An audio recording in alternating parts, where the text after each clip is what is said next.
Selamat siang Trisakti. Salam sehat dan sejahtera untuk kita semua. Terima kasih untuk waktunya siang ini diberikan oleh saya untuk memberikan paparan materi berupa peran insinyur dalam transisi energi yang berkeadilan dan berkelanjutan. Saya sendiri lulusan teknik industri. Di sini mahasiswa Trisakti yang teknik industri mana aja ya? Oke, yang paling banyak ya. Teknik industri itu bisa kemana-mana. Kenapa? Oh, ada universitas lain yang dari teknik industri juga. Dari Universitas Pertamina, oke. Yang mahasiswa teknik industri deh. Ada berapa aja? Wah, ada 3.000 orang kayaknya. Teknik industri itu enak. Kuliah teknik industri, kita bisa macam-macam sekali. Ada yang bergerak di bidang keuangan, ada yang bergerak di bidang industri, ada yang bergerak di IT, ada juga yang jadi pengusaha macam-macam seperti saya. Oke, nah, poin saya di sini karena saya sebagai pebisnis, maka saya akan membicarakan energi dari segi pebisnis. Sebelum masuk ke materinya, saya akan jelaskan dulu bisnis saya apa aja, supaya bisa kebayang gitu. Ini salah satu kerjaan teknik industri, memanage bisnis yang macam-macam gitu. Pak Agung ini juga loh, Pak Agung ini juga memanage bisnis yang macam-macam sekali gitu. Saya sama beliau ini satu alma mater dari teknik industri di ITB dan di basket juga. Nah ini jadi seperti inilah kira-kira yang bisa dilakukan oleh seorang sarjana teknik industri. Bisnis saya kategorikan menjadi 4. Yang pertama tourism dan agroturism, karena kebanyakan tourism saya agro. Kemudian yang kedua ada infrastruktur. Infrastruktur itu ada sistem pengadaan air minum dan juga jalan tol. Terus yang ketiga properti, Jakarta Design Center dan juga beberapa hotel. Yang berikutnya juga others, karena macam-macam ya, ada IT, ada public plywood, dan juga ada construction. Oke, nah kayaknya enak ya banyak bisnis begini. Banyak bisnis means banyak masalah. Macam-macam banget ya bisnisnya. Macam-macam bisnis means macam-macam masalah. Tapi punya masalah tuh enak. Yang enak tuh nggak punya masalah, karena kan dengan adanya masalah kita bisa berkembang, gitu ya. Oke, nah karena hari ini kita bicara energi, saya mau highlight di sini. Seluruh bisnis saya ini per bulan bayar PLN sekitar hampir 3 miliar sebulan, besar banget. Mungkin ada banyak usaha lain yang lebih besar, tapi ini buat saya besar sekali. Nah, padahal kita harus efisiensi kan? Tantangan kita apa aja sih? Slide. Di sini ada yang bisa tebak berapa populasi dunia tahun 2022? Berapa? Berapa? Yaitu 8 miliar. Jadi populasi dunia tahun 2022 8 miliar. Katanya, konon katanya, bumi itu nyaman untuk dihuni oleh populasi yang hanya 4 miliar. Jadi tahun ini, by this time, kapasitas kita itu udah 2 kali nyaman. Dan kapan sih penduduk bumi itu populasi 4 miliar? Ada yang mau nebak? Populasi dunia 4 miliar itu tahun 70-an akhir, 80-an awal. Jadi hanya dalam 40 tahun, populasi dunia itu double. Dan itu semakin banyak populasi dunia, dia mungkin akan semakin cepat. Apa aja sih tantangannya kalau penduduk dunia itu double dari kapasitasnya? Yang pertama kita bayangin ya, bumi itu kan nggak nambah ya tanahnya. Tanahnya ya cuma segitu-segitu aja. Sumber daya alamnya juga ya cuma segitu-segitu aja. Kalau kita bicara tentang energi, kalau kita tetap rely on pada energi fosil, maka energi fosil itu akan segitu-segitu juga aja. Sedangkan mungkin 40 tahun lalu, 40 tahun tuh suatu masa yang sangat cepat ya. Saya ini udah 40 tahun lebih. Jadi 40 tahun tuh bukan waktu yang lama gitu. Dalam waktu 40 tahun itu ternyata penduduk dunia sudah double. Dengan tanah yang segitu-segitu aja, energi fosil yang segitu-segitu aja, tantangan apa yang kita dapatkan? Pertama, tantangan energi. Tapi bukan cuma energi. Energi, pangan. Kalau cara nanam kita begitu-begitu aja, tidak ada inovasi, ya udah pasti kurang pangannya. Dan juga semakin banyaknya manusia, sampah akan semakin banyak. Jadi ada 3 hal yang menjadi tantangan teman-teman semua yang mahasiswa ini ke depan. Energi, pangan, dan sampah. Siapa yang bisa mengelola ketiganya akan mendapatkan tempat yang baik, saya rasa, di karirnya nanti. Oke. Nah, sebagai pelaku industri apa sih yang bisa kita lakukan? Next slide. Sebagai pelaku industri yang bisa kita lakukan 3. Yang pertama, energi efisiensi, terus kemudian renewable energy, energi alternatif, dan yang ketiga ekonomi sirkular. Apa aja itu? Yang next slide. Oke, energi efisiensi. Ini bisnis saya beli gedung, saya beli hotel, gitu ya. Gedung saya saya renovasi, kemudian saya buka lagi dengan bentuk yang lain, hotel juga saya renovasi, buka dengan brand baru dan sebagainya. Yang bisa kita lakukan dengan energi efisiensi ini sebagai contoh sebagai pelaku industri, dan ini contoh empirik ya, jadi yang pernah saya lakukan. Teman-teman yang lain pasti pernah melakukan hal yang lain juga. Kalau kita gedung lama itu biasanya listriknya tidak efisien. Elektrikal lama itu biasanya listriknya tidak efisien. Dan arsitektur gedung lama biasanya nggak efisien. Ini salah satu narasumber berikutnya, Pak Wiza mungkin bisa lebih bicara mengenai green building ya. Cuman kalau kita beli, ini yang baru-baru ini juga saya lakukan, beli hotel lama. Kalian kebayang hotel lama ya? Hotel lama itu atau gedung lama, yang pertama AC-nya biasanya sentral. Jadi kalau kita pakai satu ruangan, AC-nya sentral, jadi harus nyalain satu gedung atau nyalain satu lantai. Padahal di ruangan lain gak ada orangnya. Itu salah satu ketidakefisienan. Terus bedanya hotel-hotel lama dan hotel-hotel baru. Hotel-hotel lama biasanya di hallway-nya gelap dan dia ketutup. Jadi harus ada AC pertama. AC cuma untuk mendinginkan hallway.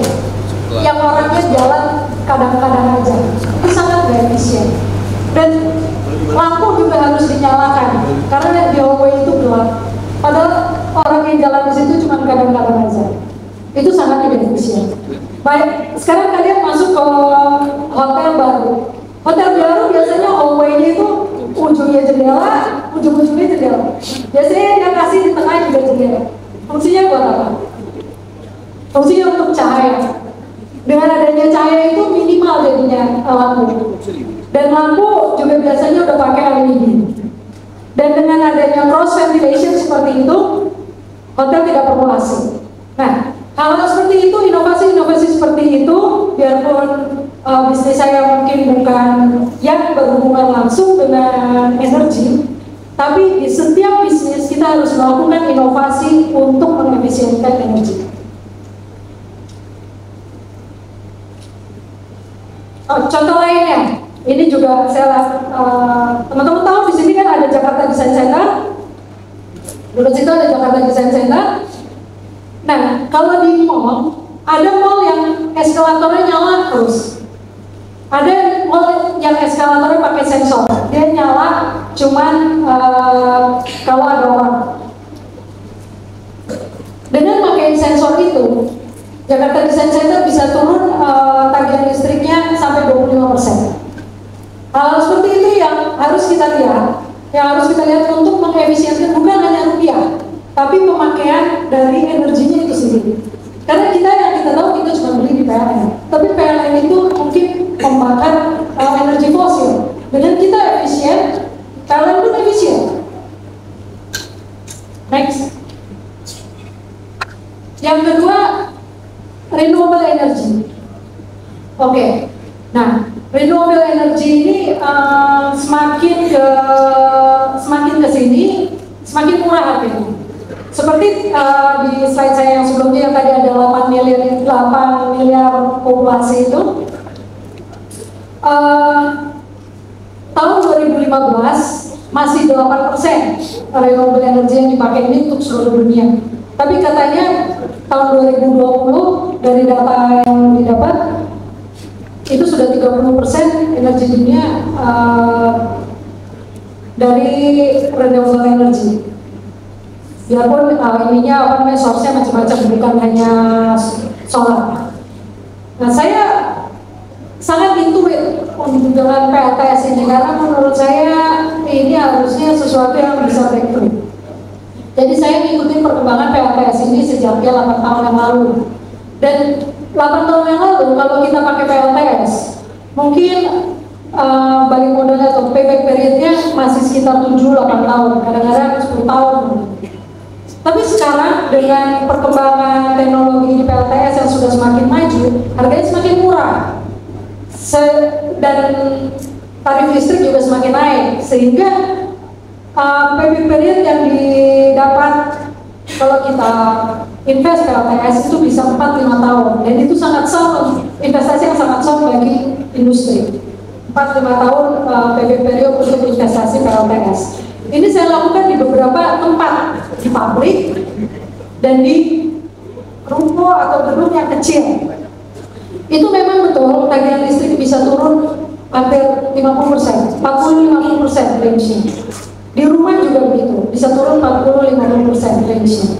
Tapi mungkin masih kurang efektif untuk di gedung-gedung tinggi, karena kalau PLTS ini perlu space untuk solar panel yang cukup besar. Sedangkan gedung tinggi mungkin rooftopnya terlalu kecil untuk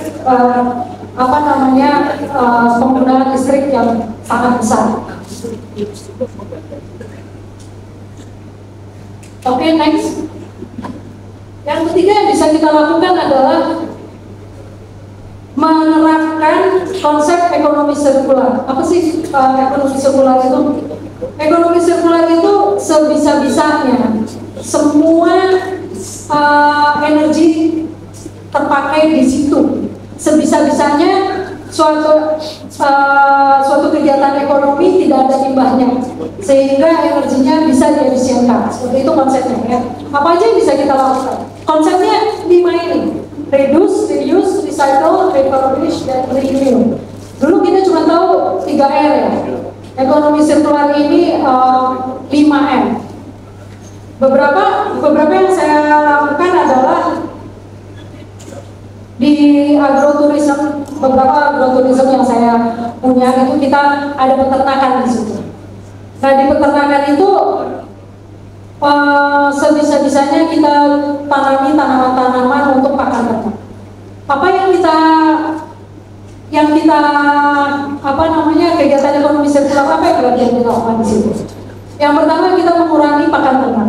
Berarti kita mengurangi transport untuk logistik pengiriman pakan ternak di tempat yang jauh dari kota. Terus yang kedua, kita juga bisa pakai kotorannya, limbahnya untuk pupuk lagi, untuk ke makanan, tumbuhan-tumbuhan yang kemudian jadi pakan ternak itu sendiri. Kekurangannya apa? Kekurangannya pasti akan biaya untuk karyawannya, staffnya akan lebih banyak, ya. Nah itu tapi itu akan berdampak secara sosial, karena kalau kita sekarang ini, apalagi dengan keadaan seperti ini, kita harus membuat bisnis yang banyak dampaknya terhadap sosial. Maksudnya secara positif, dampaknya secara positif terhadap sosial. Nah itu tinggal dihitung-hitung aja biaya mana yang lebih tinggi kan, apakah penghematan dari menggunakan ternak atau dari biaya manusia yang akan HRD yang akan lebih banyak.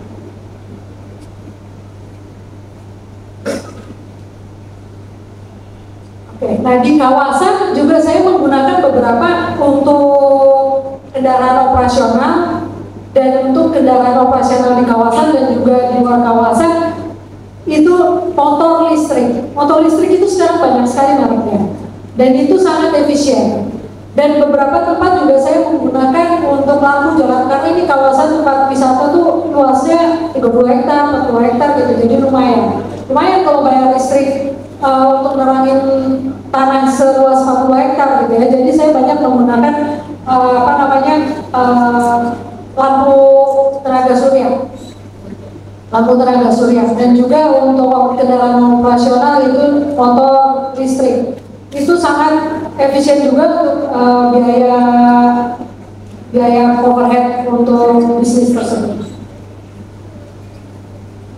Oke, next. Nah, jangan lupa bahwa manusia 8 miliar ini setiap hari menghasilkan sampah. Bagaimana kita bisa memanage sampah? Bagaimana kita bisa melihat peluang bisnis dari sampah? Itu akan menjadi reducing energi, penggunaan energi juga.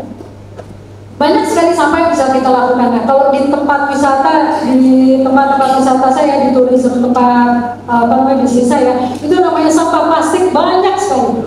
Sampah plastik banyak sekali dan sampah plastik itu yang paling gampang untuk dijual, paling gampang untuk dimonetize.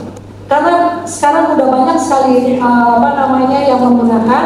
Kalau kita mau jual begitu aja ke bank sampah itu juga sudah sangat gampang. Harganya di tempat saya itu sekitar Rp800 per kilo. Dan banyak pengrajinnya, ada yang bikin bricks, ada yang bikin kusen-kusen juga dari sampah plastik ini. Limbah konstruksi, karena saya juga ada perusahaan kontraktor, jadi limbah konstruksi itu juga sangat mahal harganya, tapi mungkin tantangannya adalah secara volume besar, jadi harus cepat bisa dipakai, harus cepat bisa dijual, karena kalau enggak biaya untuk nyimpennya malah jadi lebih mahal. Dan juga limbah tekstil itu luar biasa. Sampahnya ternyata waste-nya itu luar biasa. Dan sekarang sudah banyak sekali yang menggunakan brand-brand besar seperti H&M, Zara, seperti itu yang brand-brand internasional, mereka sudah banyak menggunakan mereka istilahnya sustainable fashion. Kemarin ini juga ada Jakarta Fashion Week, itu juga banyak yang mengusung sustainable fashion. Yang menjadi pertanyaan bagi saya, yang saya heran adalah kenapa kalau dibilangnya sustainable fashion, kok harganya malah lebih mahal ya? Gitu. Padahal katanya dari limbah. Nah, ternyata mensortir limbah itu sendiri juga mahal. Jadi tantangannya adalah, tapi ternyata kalau secara global, permintaan untuk sustainable fashion ini yang mulai meningkat karena mulai banyak orang yang lebih punya gaya hidup yang lebih green. Jadi kalau kita bisa melihat peluang bisnis dari manajemen sampah, itu peluang bisnis yang sangat besar. Tantangannya adalah membuat limbah sampah ini menjadi sesuatu dengan kualitas yang lebih baik, tapi tentunya dengan biaya yang ekonomis. Mungkin di sini teman-teman mahasiswa di sini ada yang ingin jadi pebisnis nanti kalau sudah kuliah. Ada banyak nih. Ya ada sekitar 2 juta lah. Banyak ya. Ya semoga lancar semuanya. Amin. Ya. Coba hal-hal seperti ini yang akan menjadi tantangan di kedepannya, karena kalau kita lihat pebisnis yang berhasil seperti misalnya Gojek, Google, apa sih persamaannya dari mereka semua itu? Mereka semua itu menjawab tantangan sehari-hari. Gimana mencari mesin misalnya Google, bagaimana mencari informasi sehari-hari. Gojek, Tokopedia, itu bagaimana mempersingkat, mendekatkan rantai supply chain dan juga menjawab tantangan sehari-hari. Kalau kita mau beli sesuatu, kita perlu sesuatu, jalanan makin macet, properti, kalau yang punya toko sewa properti jauh lebih mahal. Jadi untuk teman-teman yang ingin berbisnis nantinya, cara yang paling mudah untuk berbisnis itu adalah menjawab tantangan sehari-hari. Demikian mungkin materi dari saya. Terima kasih. Assalamualaikum.